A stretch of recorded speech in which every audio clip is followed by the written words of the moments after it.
لاسونه خو دا رګونه چې دي دا واورې سېزلي او د دې هډوکي تور شوی چې بس تاسو دا قطع نه کړئ دا توروالی یوه بره وښیي. اوس به د مور پلار ارمان درځي چې کشکې هغه خبره ما منلې وي. کله ویکچر په سر ناست یې ذهن له ما هغه خبره راشي مزه لارې سختې دي او دا دی او هغه دی خو هغه وخت کې مونږ چېرته منل. زمونږ یو افغان ورور و چې نیم و نیم نه و خپې نه وې او نیم پروت و دغسې په نیم پروت و صرف دغه سینې نه بره و هغه هم دا غوږونه چوټ شي و له خوړلي دا خپې مې خو یې نه وې بس دا هم راواغستو واوره کې ښخ کړو او جنازه مو له وکړه. داسې ځوانان موږ په دغه مرګونو لارو ورکړل چې ځوانۍ ته به زموږ هیلې وي او امیدونه به و چې دغه ځوان به راپورته کېږي د هېواد لپاره به کار کوي. زه ژوندی وم د احمد چې کله زما خواله راوسته د رابلدانو د رابلدان زما خپو لاسونو نه خپل جمپر یې وشکه او تاو یې کړو او د احمد چې راوسته زما غېږ کې سر ایښه بس د دې خولې نه ځګونه روان دا ولې وشول؟ ځکه چې دې زړه دغو لارو ته ښه کړی ویلي چې په دغه لارو به زه ورځمه اروپا ته به ځان رسوم او خپل ژوند ته به تغییر ورکوم. چې کله زه غونډۍ سر له ورسېدم ما سره هغه اول نفرو کې چې 8 نفر خوشي کلي 3 نفر چې و ما نه چې مخکې و چې هوا د کابله رانه ورک شول لاره نه ښکارئ هغه 3 واڼه پراته و مړه شوي وم هلته.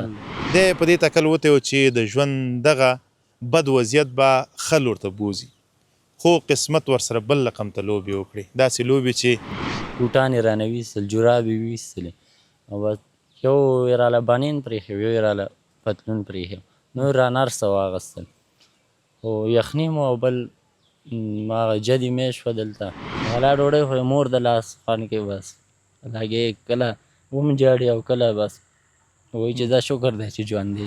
قسم درته کوم چې همدا اوس تاسو ته خبره کوم په دغه ستوني کې مې ژړا اوس هم ده په سترګو کې مې یو رقم داسې اوښکې راځي زه چې دغه ځوان ګورم ویې وخلو بس سرونه مات شول پوزې ماتې وې بس ډېر بد وضعیت یې را سره وکړلو ویوړلو یې پوستې ته یې ویوړو سهار روان شوي ماسخوتنه پورې مونږ د ایران کې هسپتالونو وانغوستو چې افغانان نه اخلو.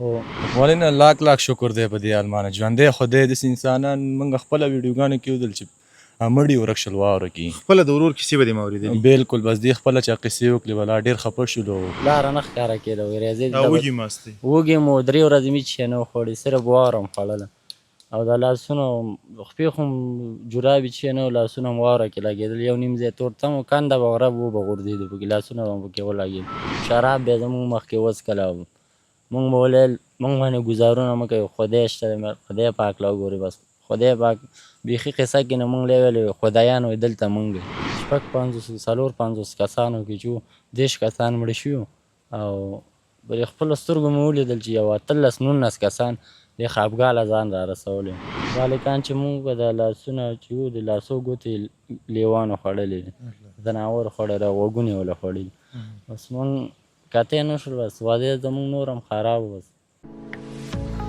سلامونه درنو هیوادوالو که غواړئ چې د نړۍ ټولو هیوادونو ته خپل اجناس او اسناد په مطمئن او چټک ډول واستوئ نو ایکسپو UPS انتخاب کړئ. زه مهراب ګل مخلص تاسې په خدمت کې. سلامونه ستړي مو شئ وخت مو په خیر درنو ملګرو تمه ده چې تاسې ټول درانه به راته رک وروغ اوسېږئ تر دې دمه به تاسې د ژوند ټولې چارې په ډېرې خوشحالۍ پای ته رسولي اوسي. نن د یو داسې خپرونې پیل کومه چې خپله ورسره ډېر دردېږم. یو ځوان چې د بد اقتصاد له وجې د خپل کوره روغ رمټ وځي خو په داسې حال کې بیرته کور ته راستنېږي چې نه یې دواړه لاسونه وي او نه یې دواړه خپې وي. دا 20 کلن ځوان شاسوار نومیږي د خیوي ولسوالۍ د باچۍ قلعه اوسېدونکی دی او د دغه کور مالک دی. دی په دې تکل وتی و چې د ژوند دغه بد وضعیت به ښه لور ته بوځي خو قسمت ورسره بل رقم ته لوبې وکړي داسې لوبې چې د نورو انسانانو لپاره هم درس شي. موږ همیش یوه خبره کوو چې هیڅکله هم په دغو خطرناکو لارو باندې تاسې زړه مخه کوو چې خارج ته لاړ شي. دا ډېرې مرګونې لارې دي ډېرې خطرناکې لارې دي. دا شاسوار لا اوس هم خوشبخته دی چې ژوندی دی. په دغه لارو باندې چې څوک تللي دي هغوی په داسې حال باندې رسېدلي دي چې د ژوند نه نور د هغو زړونه مات شوي دي او هېڅکله هم نه غواړي چې نور د ژوند وکړي او یا خپل ژوند یې له لاسه ورکړی دی. شاسوار ژوندی مثال دی. تاسې به د دې هغه وضعیت هم وګورئ د دې ژوند به هم وګورئ او د دې د زړه هغه درد به مو واورئ چې څومره تکلیفونه پرې تېر شوي دي. دا ډېر بد وضعیت دی چې یو انسان د کور نه روغ رمټ وځي او بیرته په داسې حال کې راشي چې د هغه ټول ژوند راتلونکی ژوند البته د بل په لاس کې وي. هغه به په ټول ژوند کې بل لاس ته محتاج وي. که هغه ډوډۍ خوري هم بل ته به محتاج وي، که اوبه څښي هم بل ته به محتاج وي، که یو ځای نه بل ځای ته ځي هم بل ته به محتاج وي، که هر څه کوي هغه به حتما بل ته محتاجېږي. دا ولې وشول؟ ځکه چې دې زړه دغو لارو ته ښه کړی ویلي چې په دغه لارو به زه ورځمه، اروپا ته به ځان رسوم او خپل ژوند ته به تغییر ورکوم. خو ژوند یې تغییر وخوړ، صحیح ده، خو مثبت نه، منفي تغییر. راځئ ورځو پوښتنې کوو او خبرې اترې به هم کوو. دغه ځوان هغه څوک دی چې د دغې خپرونې لپاره یې زړه ښه کړی دی او دغه خپرونه د دې له برکته جوړو. دته مې زنګ و او دی راسره شو، خپل کار او کسب یې پرېښود او دغه خپرونه چمتو کوو. دا شاهد ارمان نومیږي، زما نږدې ملګری دی. ارمان صاحب ته ستړی مه شې. قربان مخلص صاحب خیر اوسئ، تاسې هم په خیر راغلی، مننه، سلامت اوسئ او هر کله راشئ. او زه هم په خپل وار سره ستاسې ټولو لیدونکو ته سلامونه وړاندې کوم او موږ غوښتل چې د دغسې یو بېوزله سره د یو غریب سره همدارنګه په دې لارو کې ډېره سخته تېره کړې تر څو د دې دغه غږ موږ ټولو خپلو وطنوالو ته ورسوو چې دغسې دغه نور ملګري ترې هم عبرت واخلي چې دغه سختو لارو ته زړه ښه نه کړي. بلکل ډېره مننه. دا میکروب چې دی ستا بدن له داخل شوی، که دا ته ډېر ژوندی وساتي یا 10 ورځې یا 12 ورځې. ورنه اورو یو څه چې زه یې ډېر دردمند کړی یم، ما چې کوم اورېدلی دي هغه دا و چې دې په قرضونو باندې دغه لاره وهله، یعنې غوښتلې چې اروپا ته ځان ورسوي هغه قرضونه، یعنې دغه لارې چې دې ورته زړه ښه کړی او دا یې په قرضونو وهله. په کور کلي کې پیسې راټولې کړي په دې نیت وته چې زه اروپا ته ورسېږم، هم به دا قرضونه خلاص کړم، هم هغه پخواني قرضونه چې په ما باندې هغه خلاص کړم، هم به ژوند ته تغییر ورکړم. خو قسمت ورسره یاري ونه کړله، هغه قرضونه اوس هم په دې باندې دي، هغه پخواني قرضونه هم دي او د دې ترڅنګ د دې ژوند اوس ډېر تریخ شوی دی. درنو هېوادوالو دا خبره ځکه کول غواړم په خدای قسم چې د الله تعالی په نوم مې درته قسم وکړو که دا خبره ما د هغه نه اورېدلې وي یا چا راته ویلي چې دا خبره وکړه، خو زه وایم چې راځئ زموږ او ستاسې خو دومره د وسه کېږي چې د یو معذور انسان، د هغه انسان چې بل انسان ته اړه دی په هره برخه کې، د هغه یو څه لاسنیوی وکړو. لاسنیوی به دا وي چې د چا $100 د وسه کېږي، د چا 50 کېږي، د چا 100 کېږي، څومره هم چې د وسه کېږي. موږ خو ترې نه درد نشو اخیستی، حد اقل دومره څه کولی شو چې د دې دغه شته قرضونه چې ورباندې دي د دواګانو لپاره اخیستي، دغه لارې دپاره اخیستي، مخکیني قرضونه دي، اوس میلمانه راځي، د دې پوښتنې ته مجبور مکلف دی چې ډوډۍ ورته برابره کړي، چې ورته برابره کړي، خو آمدن یې نشته دی. موږ او تاسې کولی شو چې د دې دپاره 50 $100 راجمع کړو یا 1000 افغانۍ، 500 افغانۍ، 2000 افغانۍ، چې څومره هم زموږ د وسه راجمع کړو او دې ته یې ورسوو. زه هڅه کوم چې د دې د ورور شمېره، که نو د دې شاهد ارمان شمیره زه په دغه سکرین باندې پرېږدم، تاسې خپله کولی شئ چې مستقیما دیو ته خپلې مرستې راواستوئ. زه هڅه کوم چې د ورور شمېرې درته پرېږدم یا د والد صاحب شمېرې پرېږدم تر څو مستقیما دیو سره په اړیکه کې شئ، خپله مرستې ور واستوئ. نو که دې خوښه وي ور به شو خواته ورځو پوښتنه به وکړو دغلته دغه ماشوم نه پوښتنه. السلام علیکم، څنګه ناست دی؟ ورینه ښې په خیر. دکان له ناسي. دکان له ناست دی؟ نوم دې څه شی دی؟ محمد. شاسوار پیژني؟ هو. څوک دی؟ امې ورور دی. ورور دې دی؟ هو. کله چې دا دیځې نه تلو روغ و؟ او روغ. کله چې تلو ته کوم ځای کې وي او څنګه خبر شولې چې دا اوس خارج ته ځي؟ دلته نو. دلته وي؟ هو. او چې د تلو ښه روغ رمټ لاړو دیځې نه؟ هو. او خو نه چې راتلو بیا څنګه و؟ داسې نیم کله راغلی. خپې لاسونه یې نه و؟ هو. بیا خفه شولې ورته؟ کله یو ډاکټر له بدلو چې زمونږ به یا خپه بچي یا به ملاز بچي، خو همدې کې بس یو بل نه پیسې قرض کول یم. باسه چې ورور دې ژوندی راغلی دی، دا ژوند دی، دا شیان پکې راځي. ډېر داسې خلک لاړل چې بیرته راغلي نه دي، بس همالته وفات شول، همالته مړه شول، ان تر دې پورې چې هغو جسدونه هېواد ته انتقال نه شول. ته خوشبخته یې چې ورور دې ژوندی راغلی دی. چېرته دی ورور دې اوس؟ ورور مې هغه دیره کې دی. کومه ته دیره کې دی؟ هغه دیره کې. ښه ورشو، موږ ته اجازه ده؟ ډېره مننه. ارمان صاحب ته راځه. ارمان صاحب په رښتیا هم دا ډېره بده وي چې کشر ورور دي او هغه چې کله ځي ته یې په سر ښکل کړي او ورته ویې چې وروره زه ځمه چې خپل ژوند ته تغییر ورکړو او په دغو مرګونو لارو باندې زړه ښه کړي او بیرته چې راځي په داسې حال کې چې هغه لاسونه نه وي خپې نه وي او بیرته خپل ورور ته راځي حتما ټوله کورنۍ دغه مالا دغه قوم قبیل ټول افغانستان ټول پښتانه پرې دردېږي ځکه دا بده پیښه وه زړه بوږنونکې پیښه وه چې دلته رامنځته شوه بس دا د شکر ځای دی چې اوس هم ژوندی راغلی دی دا ژوند سره تړلې خبرې دي یقینا زما په فکر سره چې که درته ووایم چې ځان ته د ننګرهار خیوي ولسوالۍ د باچهي قلا کلي نه د 4 ولایتونو خلک چې چا د میډیا له لارې دا لیدلی او څوک راغلي دې پوښتنې ته الله دې ول اجر ورکړي یقینا ډېرې سختې پرې تېرې شوې که په دې لار اودس خو بس تر اوسه پورې مې دا زخمونه تازه و اوبو لا نه شو دغه کولی دا 2 ورځې کېږي چې د دې لاس په اسمان مې لیکلی خواړه بل څوک ورکوي په غېږ کې بل څوک اخلي ان تر دې بېدبي دې ما پې که چېرته خپل ضرورت رفع کوي هم بل څوک یې بوځي مونځ اودس کوي هم مونځ اودس بالکل هو همدغسې یعنې دا داسې دی چې بس محتاج شو غلا ډوډۍ خو مور د لاس خوند کوي بس هغې کله ومجاړي او کله بس وایي چې دا شکر دی چې ژوند دی چې ځوانۍ ته به زموږ هیلې وي او امیدونه به چې دغه ځوان به راپورته کېږي د هیواد لپاره به کار کوي او د ټولنې دپاره به کار کوي دا به هلته رسېږي حتما به موږ دپاره د هغه ځینه یو څه راسئ چې دلته کم غریبه کورنۍ ده کم لاچاره کورنۍ دي هغو سره به لاس یو ځای کوي خو هغو دغه مرګونو لار رانه وخوړل بس یقینا ډېری وخت زموږ عموم کې د ټولو افغانانو بیا بالخصوص د ځوانانو د ټولو همدغه هیلې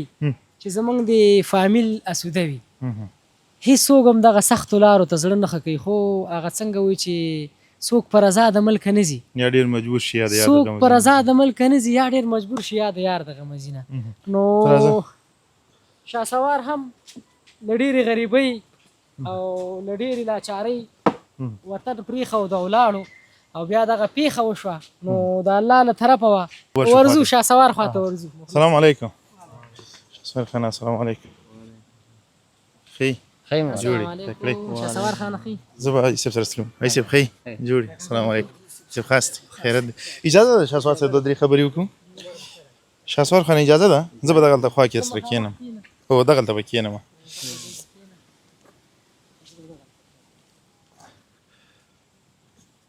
شهسوار خان څنګه یې ښه مولا اوس ژوند څنګه روان دی بس ژوند روان دی ښه دی ښه دی بس روان دی څنګه دي ملګري دوستان دي راځي خواته والا بس راځي خوا دم راځي بس پښتنه هم کوي ډېره جوړه ده فعاله ده هو ډېره فعاله ده ښه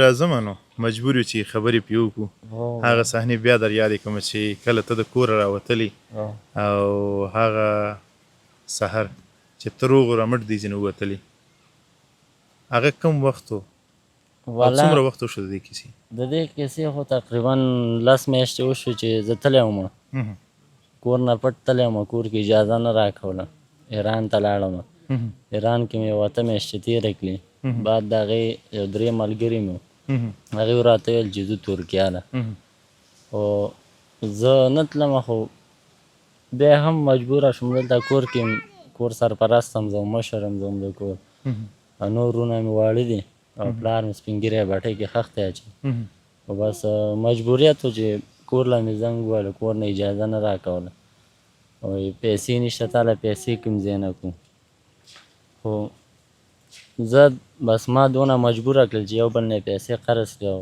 زما خبره یې وکړله ایسته روان شولو چې روان شولو 4 نفر موږ وو تهران نه روان شو لاړو هغه ته مرز ته لاړو مرز کې وو مرز له چې موږ کله ورسېدو هلته د ایران او د اسرائیلو جنګ ونه خو د انټرنیټ قطع شو نه کور کې څوک خبر و نه قاچاقبر خبر و خبر هم قاچاقبر سره کړې وه خو موږ د کردانو لاس له وغورځېدو مشران یې کردان ترکیه کې تو هغه کې مرز کې د ترکیې مرز کې خو افغانانو رابلدان افغانانو مشران یې بس کردان بس هره شپې وښلو او په زوره یې ګیم له ایستلو 2-3 ګیمه بعد زمونږ لاسونه او خپې خوږ شوي وو مونږ ویل مونږ نور نه ځو زمونږ قاچاقبر سره رابطه نه کړې کور سره هم رابطه نه کړې یو شپه او بله شپه به یې ډوډۍ راکوله خو بله شپه یې بیا دونه ووهلو او په زور یې ویستلو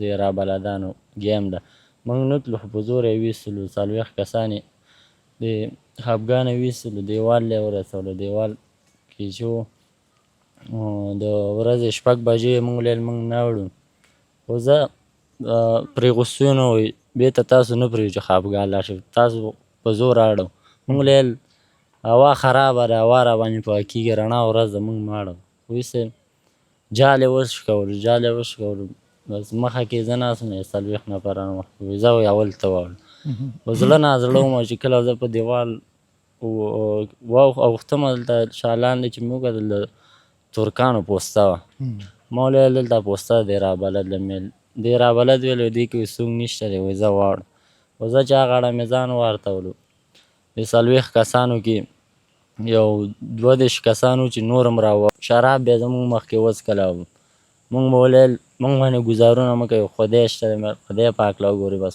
خدای پاک بیخي قصه کې نه مونږ ویلې خدایان وایي دلته مونږ یې او مونږ سره سورې تیسین وي هغې رانه واخیستې یې وارتولې وه جیبونو نه یې راله ویستې مونږ وایي کاپران یو دلته مونږ ترې وتښتېدو خو زه دی مخکې نه خبر او کمینې نیولې نورو عسکرو له خبر ورکړه چې څه نفر راوړي کله چې موږ د ترکیې کې اولنی ولایت وان کلي مخه کې وو دې وخت کې نور پولیس راووتل کلي نه ګیر چاپېره یې محاصره کړو 22 کسان چې وو دا یې ټول ونیول او چې ونیولو بس زه هم پکې بس ویې وښلو چې ویې وښلو بیا موږ سره یو درې نور نه یو هلک و هغه یې په سر وښلم بس ډلې نه چې زه ویستلم چې دا وایي پیشاکه ویسه خو واوره ډېره وه ځکه چې یو متر 1.5 متر واوره مزل پکې نه کېده بس چا مې څنګه پیشاک و دواړه پکې وغورځېدو چې وغورځېدو بېرته یې جګ کړلو ډزې یې راباندې وکړې د خپلو لاسونو کې رالنډه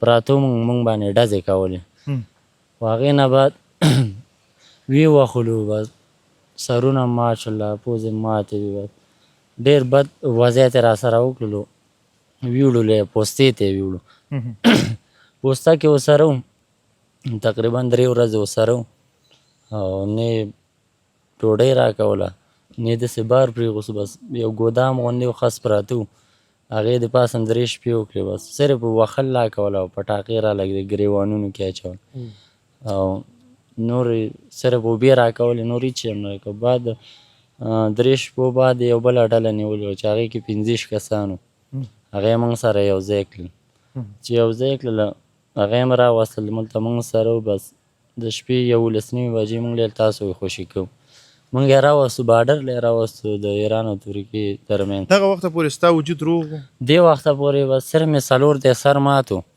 او په دا لاسونه مې پړسېدلي ځکه چې په لاسونو یې وښلی دلته یې پوستې له راوستو بس دې له چې موږ خیجولو بس دلته یې راونیولو د پوسته کې په ډانګو او اوسپنو باندې ووښلو یعنې کنداغونو باندې ووښلو هغې نه بعد 8 نفر ایستل اولني 8 نفر موږ او چې ویستلو بوټان یې رانه ویستل جراب یې ویستلې او بس یو یې راله بنین پرېښی یو یې راله پتلون پرېښی نور رانه هر څه واغستل خو یخني مو او بل هغه جدي مې شوه دلته او واوره هم شروع وه د شپې داسې 11 بجې وې چې اولني 8 نفر یې موږ خپېلو چې خوشي کړلو دې کې بیا موږ سره یو وړوکی هلک و پاکستان نه و هغه خو لاس یې جال کې غوڅ شوی هغه ملته وغورځېدو هغه خو ملته پاتې شو دا پاتې 2 نفرو 2 نفرو کې 4 نور هم پاتې شوله دا 3 چې وو دا مخکې روان وو دې پسې زه روان وم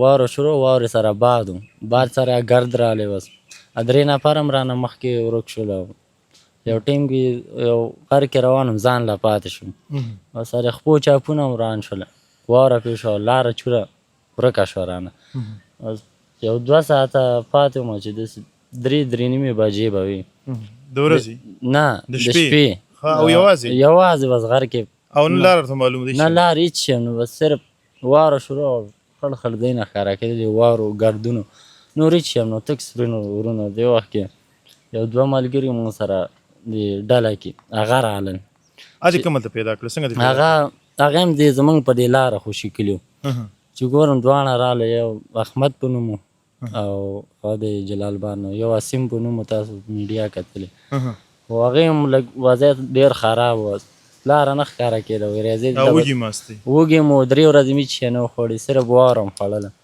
او د لاسونو خپې خو م جرابې چې نه وو، لاسونه م واوره کې لګېدل، یو نیم ځای تور تم و، کنده به غرب وبه غورځېدو پکې، لاسونه به م پکې ولګېدل، لاره خو هسې نه ښکاري، که سبا هوا پاکه شوله بیا به لاړ شو، د شپې 5 بجې وې 4:30، خو زه سهار شولو، سهار ټیم کې ګورم دا دواړه ویده شوي یم، چې ویده شوي وو بس زه یخ وم، دا لاسونه هغې خپل داسې تاو کړي وو، ما چې به دیونه لاسونه لرې کړل، دی وویل دا لاسونه مه لرې کړه، زمونږ یخ کېږي، که نه هم دلته یې پاتې کېږو، چغې به یې وهل، خو زه ما هم پرې لاسونه واچول، بس سهار چې شو هم هوا خړه وه، دې وخت کې دا سیم چې و دا وړوکی هلک دا پاڅېد روان شو، زمونږ هم دا غوږونه مخ یخ وهلي وو، خبرې هم نه شوې کولی، ایسته دا روان شو، دا بل احمد په نوم چې دا راسره و د ګوریک نه دی، جلال آباد کې اوسېږي، دا یودم دې وخت کې وغورځېد، چې وغورځېدو بېرته مې جګ کړله میل چې لږه لار پاتې، یا به 1 ساعت یا 1 نیم ساعت بېرته خپګاله رسېږو،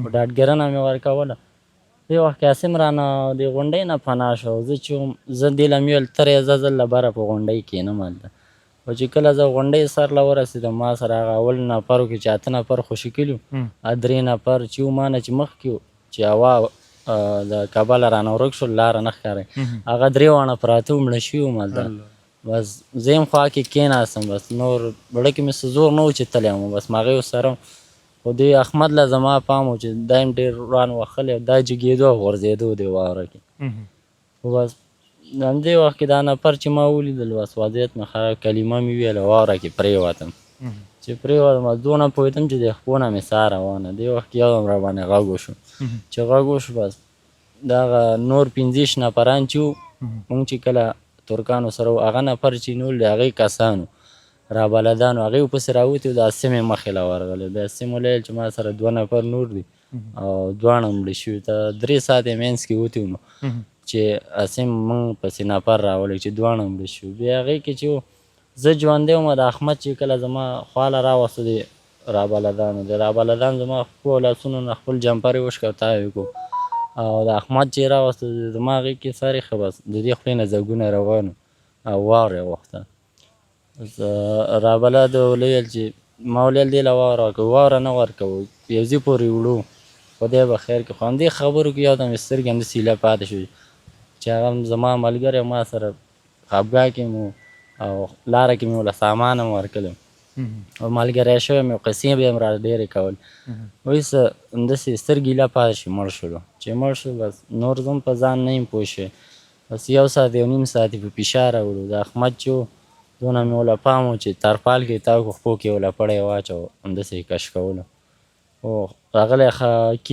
خپګاه لی راوړو، خپګاه مخه کې خپګاه چې وه کلي کې وه، د کلي کې د مخه کې یې خښ کړلو، د واوره کې یې خښ کړو، د پاسه یې کاغذ واچوه، پر دې مخې ورله نوره یې پرې واوره واچوه، خو دا کم نفر چې وو مونږ په بله شپه خپګاه کې خبر شولو چې 4-5 کسانو کې چې وو 10 کسان مړه شوي وو، او په خپلو سترګو مې ولیدل چې یو 18-19 کسان دې خپګاه له ځان را رسولی وو، او 10 پورې مړه شوي وو، دا 4 که 15 نورو دا ورک شوي وو، دا معلوم نه وو، او دا 10 نفر چې وو دا یې راوستي وو، چې مونږ یې وضعیت وکړه، مونږ یې ویل که نږدې ملګری پکې کوم یو یا ترپ زوی مې یا وروره مې، دا هلکان چې مونږ به دا لاسونه چې وو د لاسو ګوتې لیوانو خوړلې دي، ځناور خوړلی، غوږونه یې ورله خوړلي، بس مونږ کتی نه شول، بس وضعیت زمونږ نور هم خراب و، بس هغه وخته پورې ستاسې لاسونه روغ وو؟ زما لاسونه چې زما لاسونه پړسېدلي وو، او خپې چې مې خپې شنې شوې وې، ځکه چې بوټان یې رانیستي، بیا قاچاقبر سره رابطه وکړه چې مونږ تهران له هغه که انتقال کړو، که نه مونږ دلته مړه کېږو، او مونږ یې تهران له انتقال کړو، بس ډاکټر راول، خو تهران له چې رالو یو ملګری مې و هغې وګرځولم، سهار روان شوي، ماسخوتنه پورې مونږ د ایران کې هسپتالونو وانغوستو چې افغانان نه اخلو، خو زه یو وړه غوندې دواخانه پیدا شوه، هغې کې ځان بستر کړو، یو 3 ورځې، هره شپې رانه 10 میلیونه ایرانۍ روپۍ اخیستې، یو 3 شپې مې وکړې، دا زما لاسونه خپې وپړسېدې، جراحي ډاکټر رالی، ما ولې ویل چې زما لاسونه پړسوب باید کښېني، باید زه څه شی وخورم. خو پړسوب مې نه کېناسته او د لاسونه چې مې وهلی یم دا اوس هم چاپونه شته دا د وهلو هغه دي. او شنه شوي وو.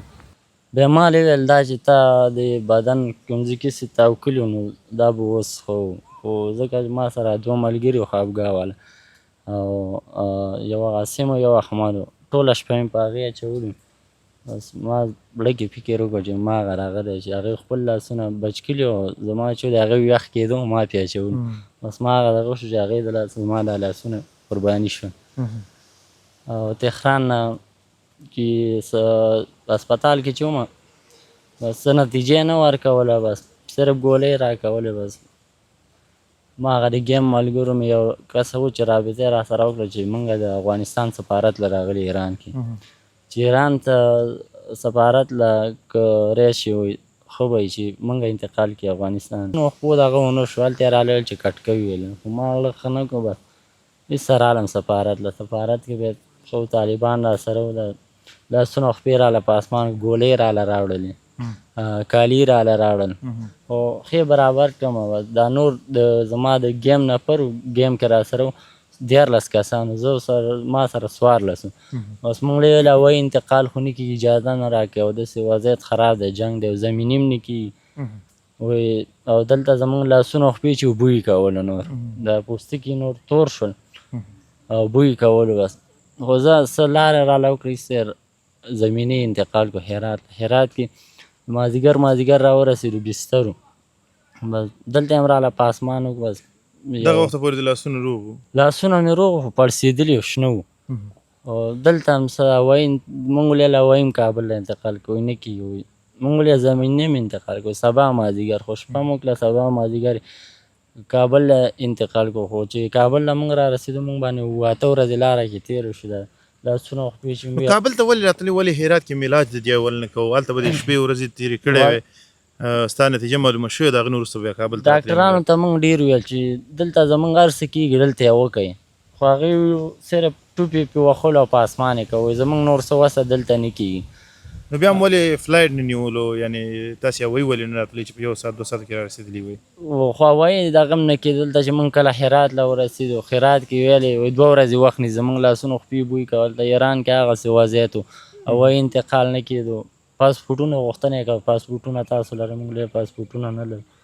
خو د هوایي څه چانس نه و، دغسې زمیني 8 ورځې کابل له راتلو. کابل کې بس سرې میاشتې دفتر کې، سرې میاشتې دفتر نه یې ویستلو. دا 14 کسان دی کې 15 کسان روغ وو، ډېر خوږ نه وو خو لږ لږ. خو هغه یې رخصت کړه. دا موږ 9 نفر چې وو 6 یې امنیت شفاخانې له ورکړه، 3 چې وو دا یې وزیر اکبر خان شفاخانې له ورکړو. خو دلته چې کله راورسېدو شفاخانې له وایي ډایرکټ ستاسو عملیاتونه شپې له کوو. خو چې څنګه د شپه شوله بس عملیات له نه ایستلو، تقریبا 10-11 بجې بېرته موږ راویستو، په هوش راولو.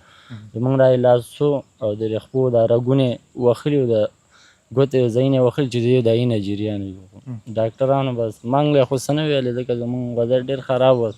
پلار مې ورور مې راسره هغې ته ویل چې د دې ښه کېدو څه چانس نشته، د دې باید لاسونه خپې قطع شه، د دې لاسونه خپو دا رګونه چې دي دا واورې سېزلي او د دې هډوکي تور شوی چې بس تاسو دا قطع نه کړئ، دا توروالی یوه بره وښیږي.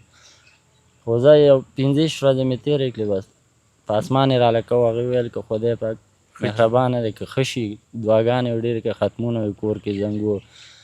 خو هغې ولې ویلې چې زه یې خپې او لاسونه قطع کېږي. دا نور ملګري مې راسره وو، د هغې صرف خپې وې، خپې دا پنجې وې.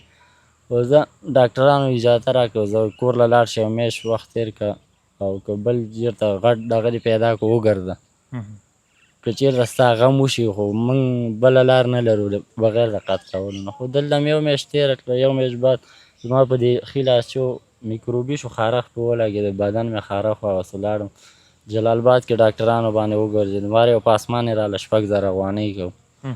خو نور څه دغې نه کوي. یو ډاکټر له لاړم چې ډاکټر برات دی، هغې ویل بس دا میکروب چې دی ستا بدن له داخل شوی، که دا ته ډېر ژوندی وساتي یا 10 ورځې یا 12 ورځې.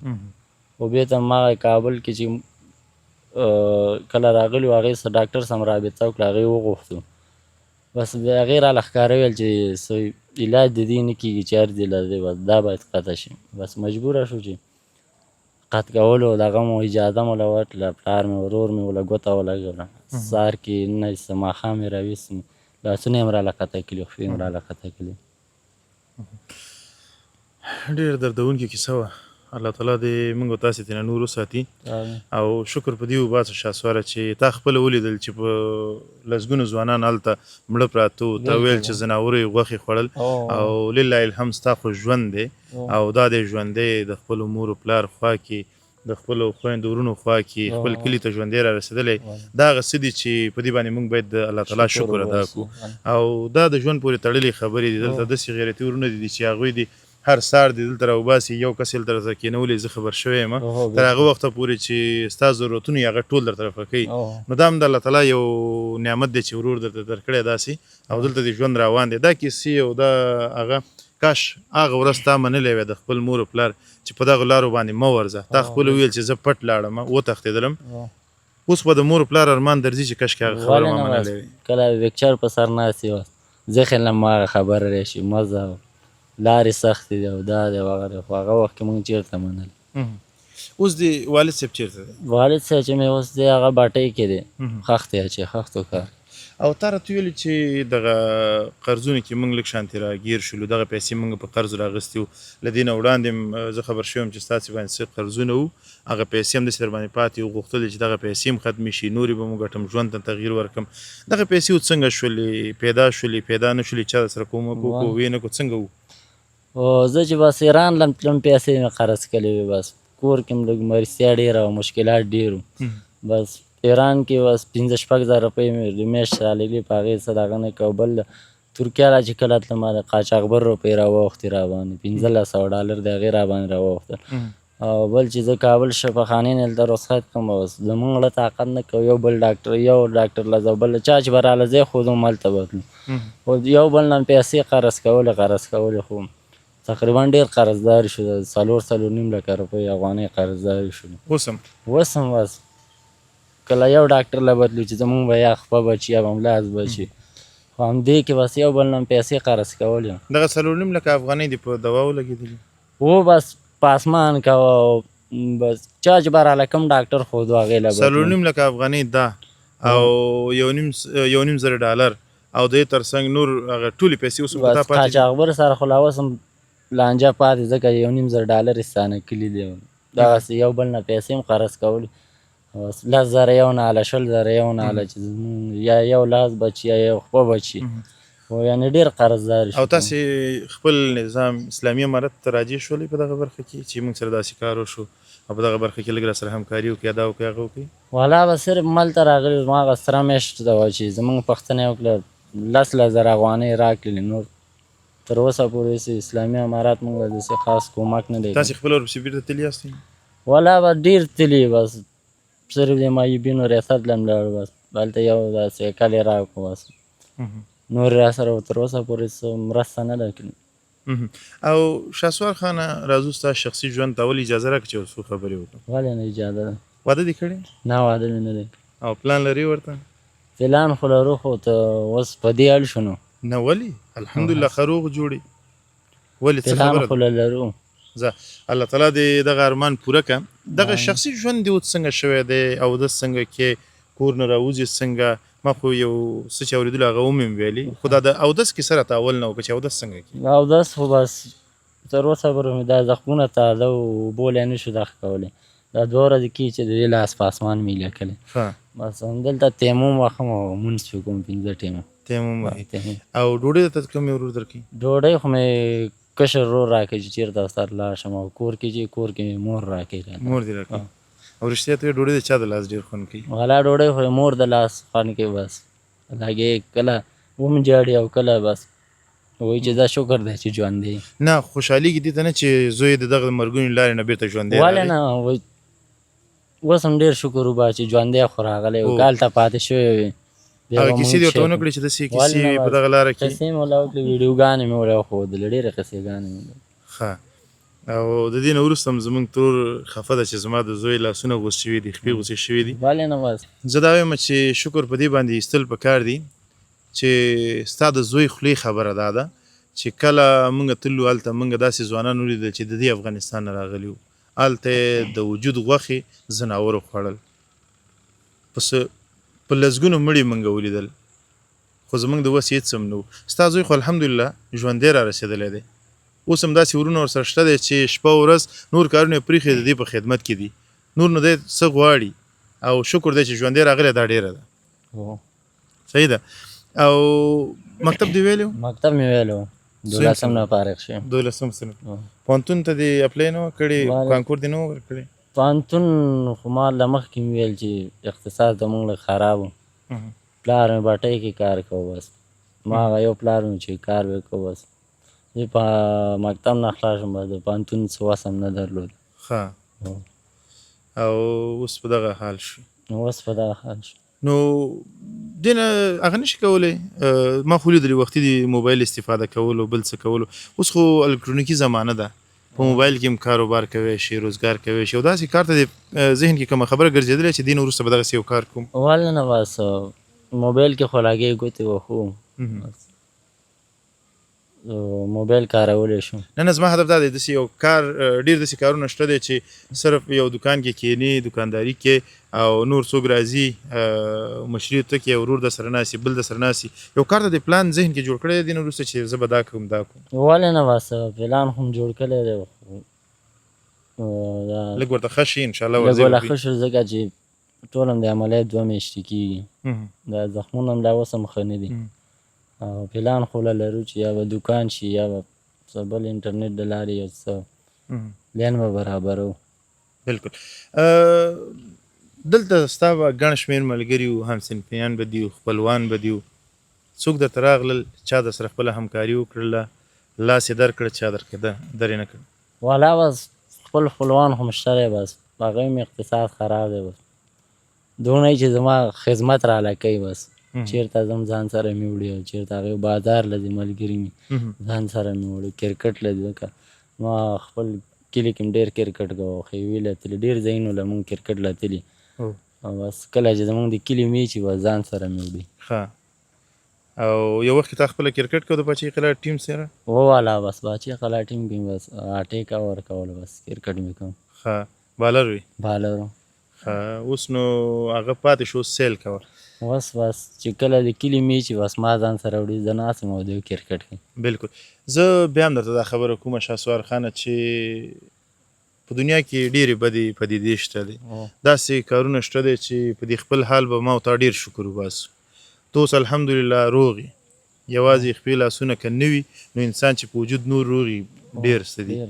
او که ستا دا ژوند نه وی، که په دغه لارې نه بېرته راستون شوی نه وی، که په هماغه واورو ته ته لږ شانتې بېرته ستون شه، او هغه سوچ راوله چې کله بوټان یې نه وایستل، ستا به ذهن کې دا خبره نه وه چې زه به بېرته ژوندی ځم؟ والا بلکل، ځکه ما مخکې هم ویل چې ما کلمه وویله، کلمه مې وویله، او یو مې تر واوره کې زه ښخ وم، بس زړه کې مې دا تېرېدل چې زه به کله خپل وطن ته ځم، یا به روغ لاړ شم، یا به ونه رسېږم، یا به همدلته پاتې شم، د ذهن کې مې رنګه رنګه خبرې راتلې. یو خبره هماغه واورو کې تا ته د مور او پلار خبره یادېدله؟ ولې نه، بلکل، بس زړه کې مې ویل ډېر بد دي کلي، او چټي راغلی، خو ډېرې خبرې مې د ذهن کې تاوېدې، بس زما د وس څه پوره نه و، ځکه چې خپو مې مالته واوره کې کار پرېښی او پروت وم، ننوتی یم واوره کې ښخ وم، او لاسونه مې بس پړسېدلي وو، وهلی یم په لاسونو، ځکه سر مې مات و، څلور دی، خو څه توان مې نه درلود. وبخښه، دغه کسان چې وارونه یې کول دا مسلمانان نه، دا خو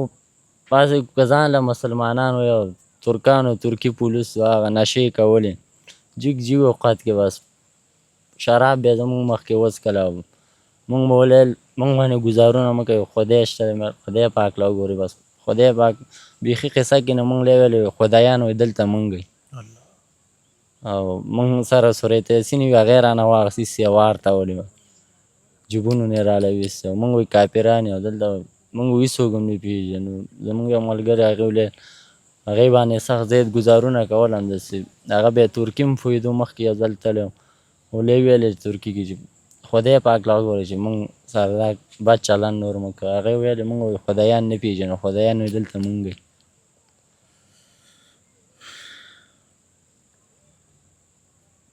په رښتیا هم دردونکې صحنې دي.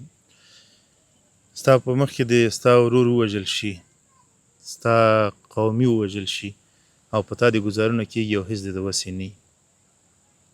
الله دې په موږ او تاسې ورحمېږي ورور. ډېره مننه شهسوار خانه چې خبرې اترې دې راسره وکړلې، ودې دردولو، او الله تعالی دې دغسې صحنې زموږ په ژوند کې نور نه راولي، او یوازې په موږ نه، په نوم مسلمان دی خدای پاک دغه صحنې نور نه راولي. خبرې تا کولې او بیخي مې ستونی ډکو د ژړا نه، او یو قسم ته و چې زما د خولې نه خبرې ورکې وي، او په تا تېر شول، الله تعالی دې په بل مسلمان نه راولي.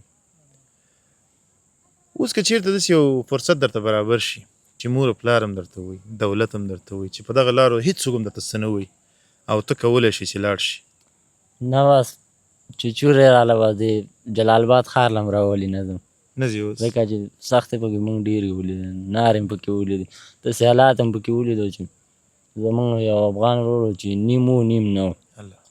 خپې نه وې او نیم پروت و، دغسې په نیم پروت و، صرف دغه سینې نه بره و، هغه هم د غوږونه چوټ شي و له خوړلي، د خپې مې خو نه وې، بس دا هم راواغوستو واوره کې ښخ کړو او جنازه مو له وکړه. بس نور به دې څه زړه وغواړي چې په دې لاره لاړ شي. څه ووایي؟ الله تعالی دې ورحمېږي او الله تعالی دې نور مونږ نه محتاجوي بل ته. هغو ځوانانو ته دې پیغام څه دی چې په دغو خطرناکو لارو اوس هم زړه ښه کوي او په دغو خطرناکو لارو باندې د مور و پلار د اجازې نه بغیر هغوی ځي؟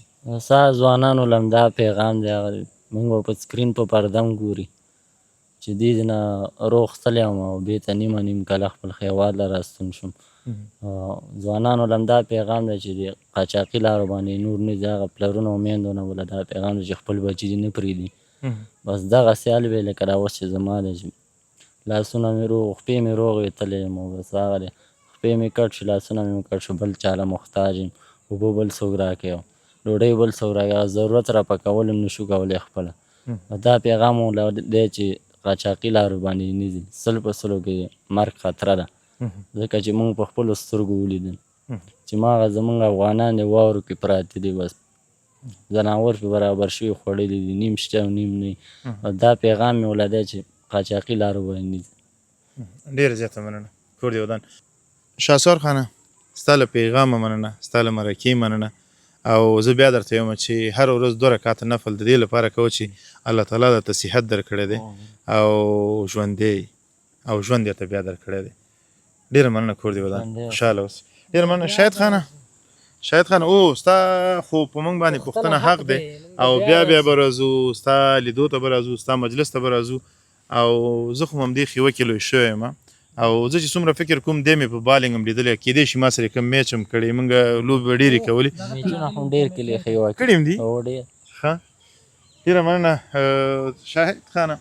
ته راځه که نه، کاکا هم ناست دی د دې په مخکې. جمشید خانه ستا په اجازت 2-3 خبرې به زه شاهد سره وکړم. شاهد خانه څه اخذ دې وکړو، دا کیسې دې واورېدلې، زما دې چې کیسې کولې تا به لیدلې، زه تر ډېره پورې غلی وم، ستونې ژړا مې تر دې ځایه را رسېدلې وه، هېڅ خبرې مې نه کېدلې، د خولې نه نه وتلې، ما هم صرف د دې خبرو ته غوږ نیولی و. تا څه اخذ واخیست؟ یقینا ډېره دردونکې.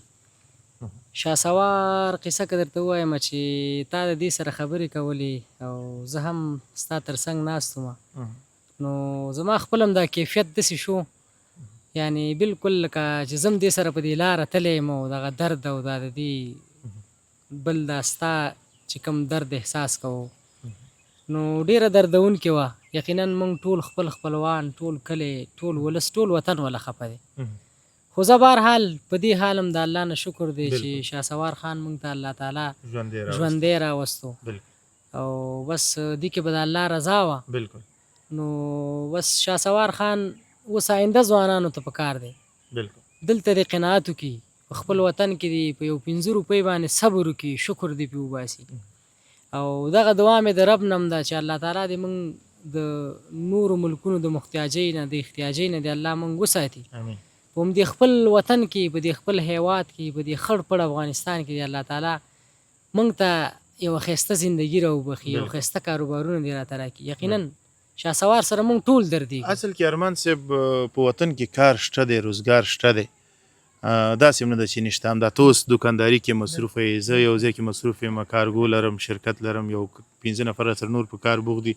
دغه ځمکې دي، ته پکې کار وکړه او ځان ته پکې یو څه وکره، رومیان وکره، هندواڼې وکره، یو څه پکې وکره. خدای پاک روزي رسانه دی، خدای پاک را رسوي. دلته په میلیونونو افغانان پراته دي، میلیونو افغانانو ته چې رزق رسیږي ولې تا ته نه رسیږي؟ او بل د رزق وعده الله تعالی کړې ده، موږ یې ولې تشویش وکړو؟ یا ښه یا خرابه، یا ښه یا لږ کمزوري، هغه به الله تعالی را رسوي. او دا چې په دغه لارو باندې موږ ځو بیا اخره کې زموږ انجام داسې وي ډېره سخته نه یوازې چې د دې ژوند لپاره زموږ دغه څه چې افغانان دي څوک چې دا ګوري دا ټول ورسره دردمن کېږي. نو ولې د یو مړی روزي لپاره موږ خپل هیواد پرېږدو، دا ټول افغانان په غم کې واچو او دغه لاره انتخاب کړو؟ دا خو به ډېره بده وي. بس الله دې باقي رحم وکړي.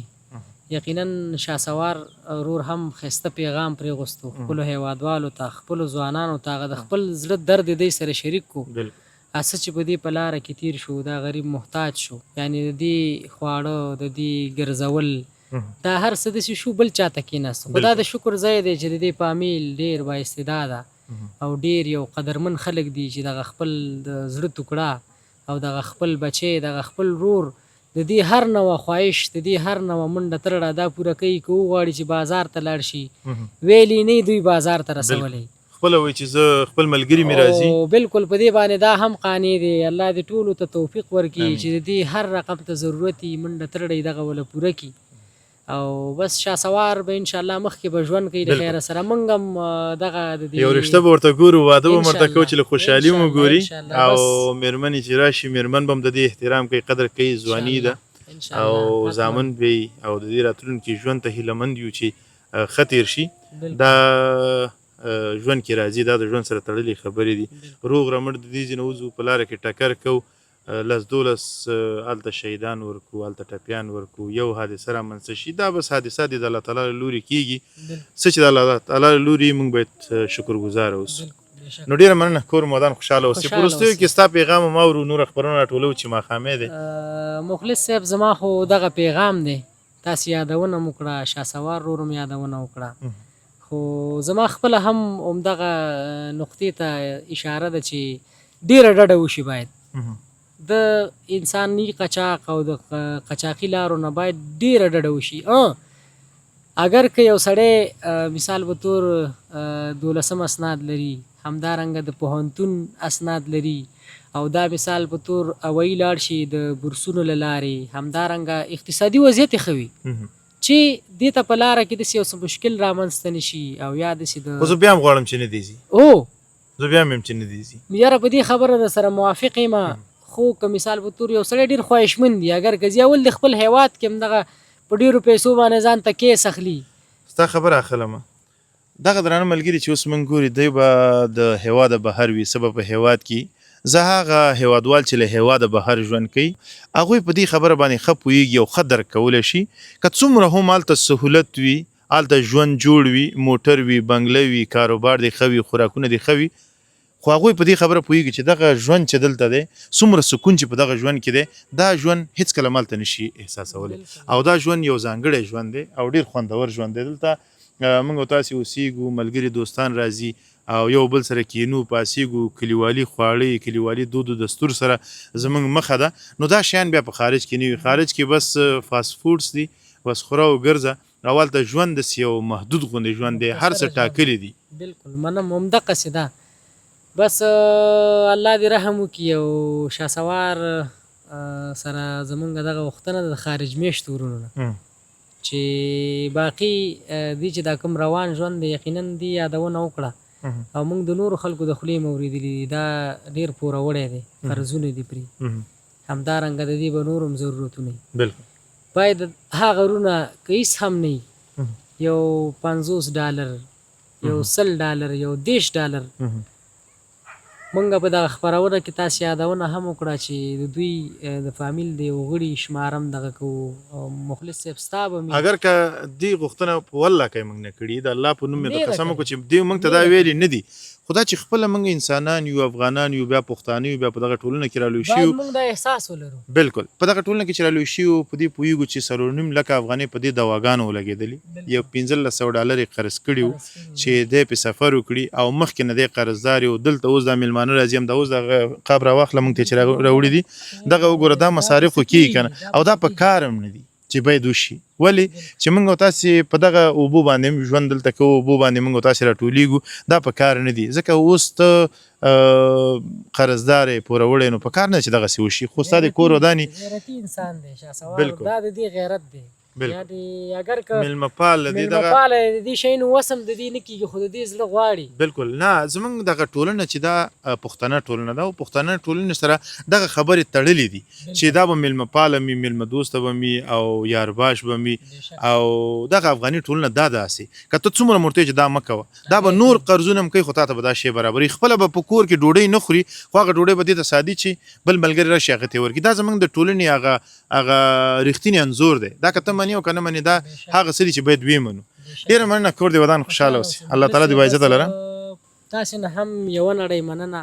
الله دې تاسې ته اجر عظیم درکړي چې زمونږ کلي ته باچي غلا ته راغلی او بیا په ځانګړي ډول د دغه مریض پوښتنې ته راغلی. خوشحاله اوسي. تاسې چې دلته په ځمکه د دې مریض پوښتنه وکړه، الله دې ستاسې په اسمانونو کې الله پوښتنه دې وکړي. ونازوه. تاسې ته دې الله اجر عظیم درکړي. ډېره تاسو ډېره سره. مننه. خوشحاله او اوسئ. هر کله راشئ، بیا ولې راشئ، مونږ بیا به راځو، بیا به سترګې راځو. په لارې. ډېره مننه درنو ملګرو چې راسره وئ، دغه برنامه مو وکتله. زه ډېر دردېږم په دې باندې چې دغه ځوان وګورئ، دغه ځواني ته وګورئ چې مخ ته انسان د ډېرې ځوانۍ نه نشي کتلی. الله تعالی ورته ښایست ورکړی دی، ځواني ورکړې ده. السلام علیکم. وعلیکم السلام. ښه جوړ تکړی. نوم مبارک دی؟ نوم مې تسل. تسل خان. تسل خان له کیمرې ته وګوره.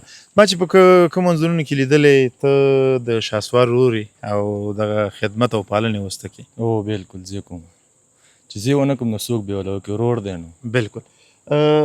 سره له دې چې دی دې ځای نه روغ صحیح سلامت لاړو، بېرته په دغه سیال کې راغی درته، او دا چې ژوندی دی، په دې شکر ګزار یې د الله تعالی نه؟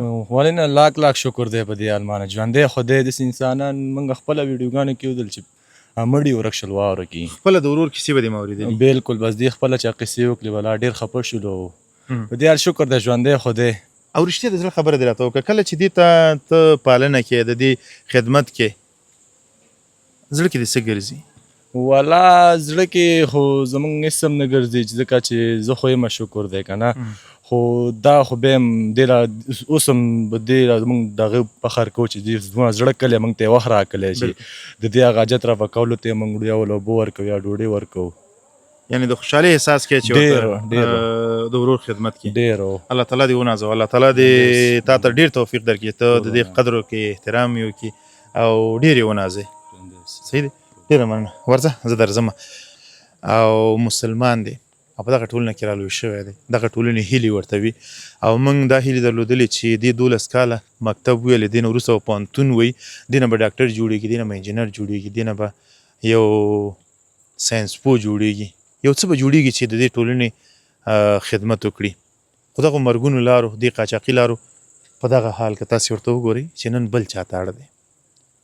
درنو ملګرو، زه بیا درته وایم چې خدای روی ته وګورئ، خپل اولادونه په دغه لارو باندې مه لیږئ. قسم درته کوم چې همدا اوس تاسو ته خبره کوم، په دغه ستوني کې مې ژړا اوس هم ده، په سترګو کې مې یو رقم داسې اوښکې راځي. زه چې دغه ځوان ګورم، راځئ همدغه تعهد له خپل ځان سره وکړئ چې زه به هېڅکله هم خپل اولاد په دغو لارو باندې نه ورکوم. څنګه مو په زړه باندې دغه خبره ښه لګېږي چې خپل اولاد مرګونو لارو ته ورکړو، او په داسې لارو باندې چې هېڅ یو ضمانت د دې نشته دی چې دا دې ژوندی ورسېږي. هېڅ څوک هم ضمانت نه کوي.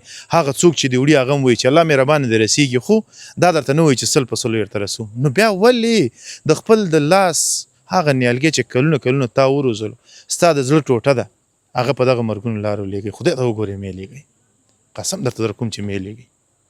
یعنې د خدای روی مې درته راوړی دی، مې لیږئ. مه کوئ دا ظلمونه په خپلو اولادونو باندې. ډېره مننه. خبرې مې ډېرې په زړه دي. الله تعالی دې هغه وخت بیا نه راولي چې زمونږ د هېواد یو فرد هم دې ته اړ شي چې د هېواد خپل بچی بل ځای ته ولیږي. کور مو ودان درنو ملګرو چې راسره وئ، تر بیا ښې چارې. الله په امان.